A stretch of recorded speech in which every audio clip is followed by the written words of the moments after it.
Oh, yeah, mga bossing, no? Another puzzle. The best puzzle din ito, mga bossing, no? Best puzzle din itong pagkakadali nito. Unang sulong ang puti, talo ang itim. Oh, may isang damang itim dito. Meron din ang puti. May mga piyon ng itim. Meron din ang puti. Lamang lang ang puti ng isang piyon, no? Pero may dama yan, no? Unang sulong ang puti, paano mo tatalunin ng itim? Oh, maganda to. Kung ang gagawin mo lamang ay dito ka, isa-isa lang, dito. Yan. Pag siniguro mo yan, maaring takpan niya lang. Ay tabla na kayo pag ganyan, no? Bawal ka naman dito. Dito ka susulong. Yung dama mo, baka mapakainan ka dyan, no? Kung dito ka naman magpakain tapos nagpados ka, hindi mo tatalunin, may pakain dito, mauwi sa draw. Okay, so paano mananalo yung puti? Yung talagang napakagandang panalo. Ipanoorin nyo kasi best ang ano nito, best ang ending game nito, napakaganda. Okay, dito ganito mga boss, ganito ang ginawa, napakaganda.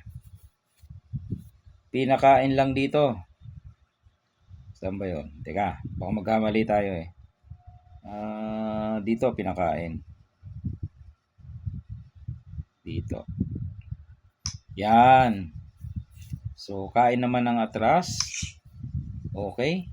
Pagkatapos, ibinigay ito. Uy, dalawa na. Pinakain na. So, anong sunod na step? Ito ang ginawa. Pinakain. Hindi naman pwedeng isa lang kain mo. Ay, may dama dun sa taas. Kakain nyo ng dos. So, obligado ang dos eh. Yan. Yung may kakainin na naman yung itim. Kakain yung puti. Ayan o. 4.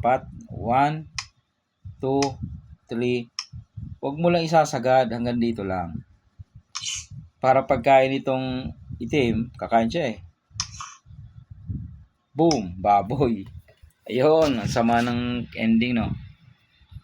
Baboy. Kulong na yun eh. Kasi pababa itim eh. Hindi naman siya pataas eh. Ang pataas yung puti. Yun. Kasi kung isasagad mo yung kain, 1, 2, 3, 4, makakaalpas pa itong magdodraw, Kaya napakaganda ang ginawa.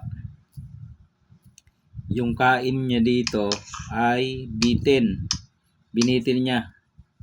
Para pagkain ng itim, ilalak niya. Ayun, doon natalo. Ganda mga bossing. Alright.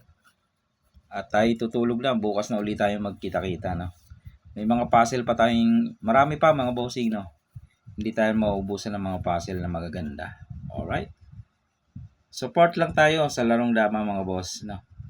Para tuloy-tuloy nating hindi malimutan ito ng mga next generation.